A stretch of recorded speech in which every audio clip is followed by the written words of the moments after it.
every legendary product mascot that withstood the test of time, like Ronald McDonald, the Pillsbury Doughboy, Tony the Tiger, and countless others, for every one of them, there's just as many that came and went, or came and were just failures and had to be replaced, or just were lost to time. And this week we're going to go through the top 5 obscure and lesser-known advertising product mascots. These aren't relegated to any specific time period, and there may be a time that I do a second list, because there were more that didn't make the cut. So with most of these top 5 lists, as you know, there are some honorable mentions to kind of whet your appetite for what's coming. So, honorable mentions for the top 5 obscure, lesser-known mascots include the Blue New from Combo's cereal. This was mainly from the 1970s, and being a child of the 80s that was raised on Sesame Street, I had to check to be sure because there was Gary Gnu who told you the GNUs on Sesame Street. So I had to check if the G was silent. I'm like, no, it's silent. So there you go, behind the scenes. Other honorable mentions include Happy Ho-Ho, which was the mascot for the Ho-Ho's brand of snack cakes. Literally looked like a chocolate version of Twinkie the Kid. The Cheetos Mouse, which was the mascot for the Cheetos brand snack chips before Chester Cheetah came along.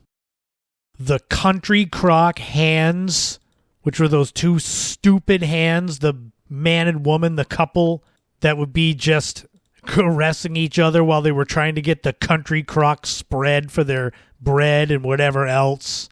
I'd say they were more annoying than lesser known.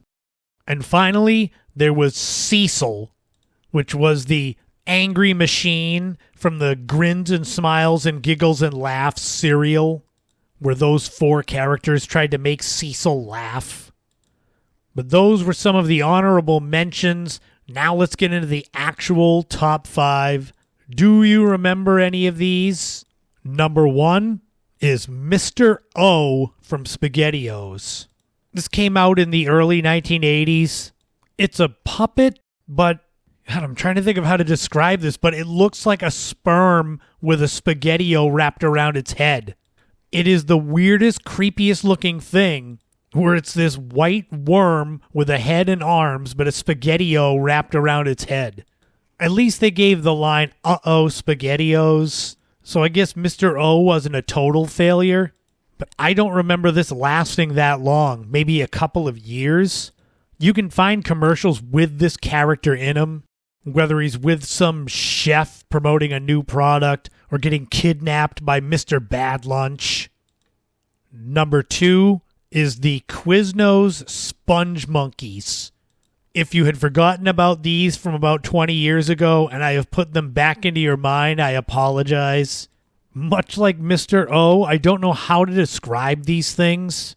They look like gerbils with big googly eyes and human-like mouths with large teeth and weird voices, and they sing.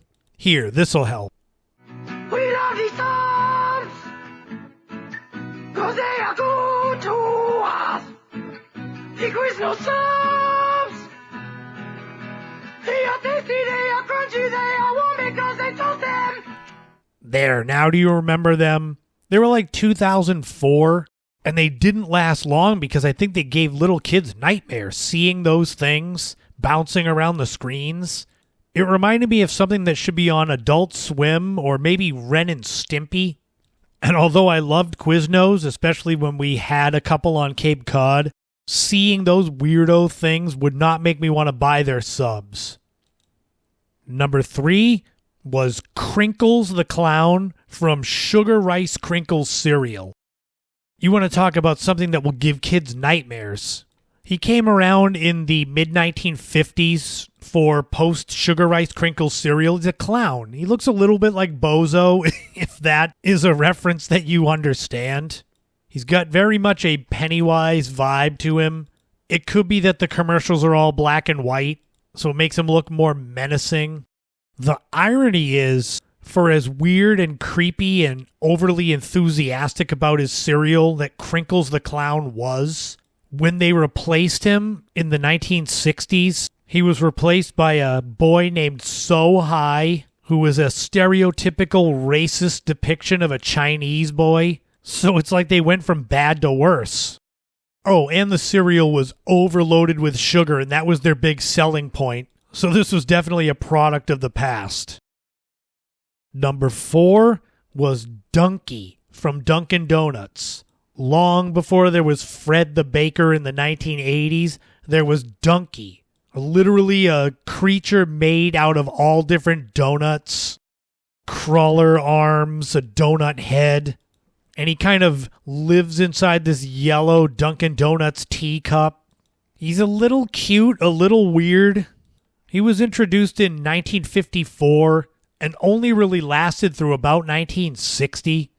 When I first saw the pictures of Dunkie, it reminded me a little bit of the original McDonald's mascot, Speedy, who was a regular human body with what had to be a hamburger head wearing a little chef's hat.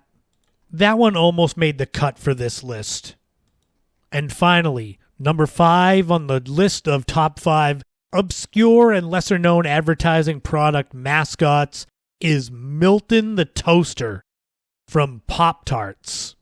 He was around basically through the 1970s, a white toaster with a red button you would push down to toast the Pop-Tarts that doubled as a nose. I have no memories of this. I think this mascot was gone long before I started watching TV. So I'm thinking people a few years older than me would have memories of Milton the Toaster. And if you remember Milton and you miss him, Funko actually makes a Funko Pop of Milton the Toaster. So there you have it. Some of the most obscure and some lesser known product mascots. Like I said, they didn't land in any specific date range. You're looking at mascots from the 50s all the way up to 20 years ago. Do you remember any of these? I'm sorry about the Quiznos Spongmonkeys. But the other ones, do you remember any of them? Or are there some that I missed that you want me to do in a part 2 of this? And I'll be back next week with a brand new top 5 filled with more pleasant memories of nostalgia or maybe nightmare fuel like Krinkles the Clown. Who knows? I'll decide on the way.